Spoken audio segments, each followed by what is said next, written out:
The curse of Kronos and the price the world now pays for the Holy Roman Church's failure to keep the curse contained weighs heavily. It is the true demon behind the Exorcist movies, and though they failed in their duty, for one by allowing the statue that kept it sealed within the aqueducts of St. Peter's Bastille that was there before the Vatican was even built, and for two by abandoning their pursuit of exorcisms because of public pressure in the 1970s.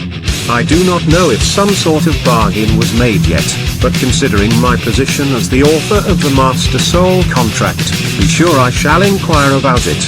Regardless if there was, I would say whatever bargain was made has gone sour. It has gotten so out of hand that other options are being examined to mention control over the spiritual influences over mankind in general. It has become general public belief that if such a scenario should arise and people feel as if they are being haunted by dark spirits, the church is no longer an option for salvation from these things. In modern times, the general public dismisses the fact, no matter how obvious it may be, that a person is possessed, even if their head spins a full 360 degrees and projectile vomits 20 feet, that it must be a psychological issue, and a rational scientific explanation can logically explain something like that. So people have turned to alternative sources for answers, which is why the Watchers, the Grigori, or the Nephilim Defenders were activated once again. If you are an astral or spiritual traveler, then I'm sure you've noticed that over the past few years it seemed like the old gods of our ancestors were reappearing around the world. This is one of many reasons why. Since the church has failed in their duties to keep mankind safe from the dark forces and spirits, then another option will be found.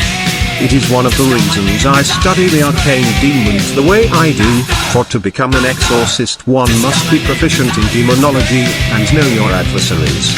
I figured since they want to plague my life anyway, the best logical choice would be the offensive position. I've ventured to explore the unconventional method of something called a sin eater, which is a person, not associated to the church officially, that can hear a person's last confessional and absolve them of their sins by offering them forgiveness in their last rites, if I'm understanding the position correctly. It's an old Gnostic tradition from the early era of the Catholic Church. Kinda like Constantine, I guess, if you want a modern comparison to clarify things. Yet I am left wondering if they actually had a chance of success in the first place. Every prison I've learned of that was made to contain this thing was flawed, and it was able to escape anyway, as can be seen from the legends of Lamashtu. The Forbidden Realm did not keep it contained either, as we've seen from its influences to my channel. Neither did the Astral Realm's 700 level labyrinth, or Death's Challenge that can grant you the ability to return from the dead. Heaven had made it to contain this creature when Michael laid hold of it and cast it into the bottomless pit for 1,000 years. It did not work either, I know for a fact, because on level 146 of the labyrinth there is a hole that leads out of the labyrinth and comes out along the side of a cliff that leads to the abyssal vortex called the Chasm of Oblivion, that is at the bottom of the map that the Prophet of Islam, Muhammad, had drawn of the vision he saw of the 9 realms of hell when Malik had shown him the infernal realm that spirals downward, the same image depicted in the Divine Comedy. At the very bottom is the vortex and the chasm is speak of. Along the left side of the chasm is the hole I fell into when I was young. The labyrinth guardian himself brought me through there and had said he didn't know how I fell in, but I was too young to play the game and I shouldn't be there. He also said he didn't want to see me again until I was older. That is how I know of this place. At the top is a prize that holds no limits to what one can have, one wish, whatever it may be. I believe this is the astral prison the dragon Tiamat or the Leviathan was cast into, and that it was and still is the curse that plagues my lineage. That pits son against father, and that whether it was God that ordered this curse upon us, or if it was the Leviathan's corruption of heaven, or the taint of sin, that occurred right after Lucifer's death, that I saw in my past life memory I spoke of in earlier videos. This is still unclear thanks to Sagin's tampering of the historical tablets. I wonder if that was his real objective all along. Most likely it was one of many. I'm trying to bridge more memories together from the other fallen angels of the rebellion, but it's a slow process. Without Satan loose to interfere every time someone attempts to tamper with his carefully crafted design, we're making progress, but it is slow. To achieve this, I must free them of their arching shackles that bind them as the 7 archons, but first I must destroy the beast. This is turning into a quest, so cliché. I think that Earl may have been possessed, and after killing me when I renounced my allegiance to heaven after learning of God's plan to flood the earth, it jumped from Earl to God. Then Earl was dispatched to carry out the orders against their children. I think that is why I felt that odd sensation just before I walked into the gates of heaven.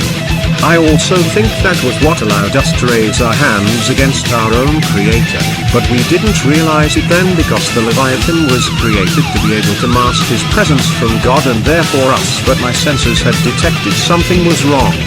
I sense God is attempting to take my words in the previous video to heart as wisdom. I must remember what I have learned in its entirety though when it comes to God and what he does. You see, I have learned through my observation of his character within the designs of creation that when it comes down to it, he created mankind with something he can never fully have: free will. This is my personal speculation, of course, but God seems to have a set method of taking action that runs on different levels of possibilities that are preset. There is the course of action he must take to ensure that his creation stays along the path of eternal continuity. Then there is the path he must take to ensure mankind's faith in him remains to a set image of their understanding and belief in him in order for mankind to evolve into the ones that will become the inspiration or whatever it is that leads to that which makes us so important to him in the outline of his becoming who he is meant to be.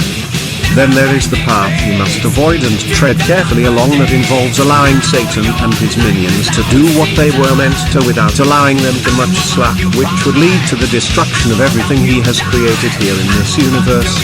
However, there is also the option he occasionally takes, which is the option of the fact that he is God and he can do whatever the hell he chooses, which forces him to have to apply things such as vacuum decay followed by reverse entropy within the decay bubble that ultimately leads to what can be described as the universal whiteout that erases whatever action he took that could jeopardize everything and eliminates it from ever happening on a quantum level and resets the very threads of reality back to as if it had never occurred, or whatever outcome he decides that course of action should take, if any at all.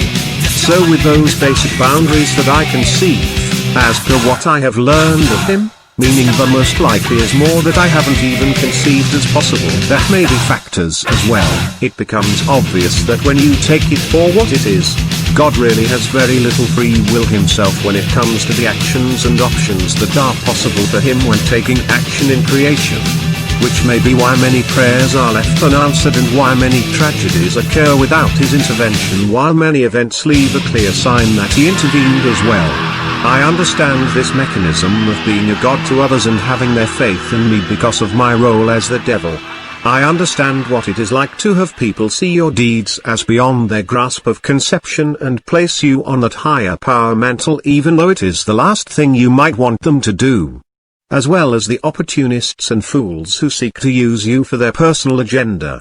Ultimately I see this as my answer to my curiosity in wanting to know him better, I suppose.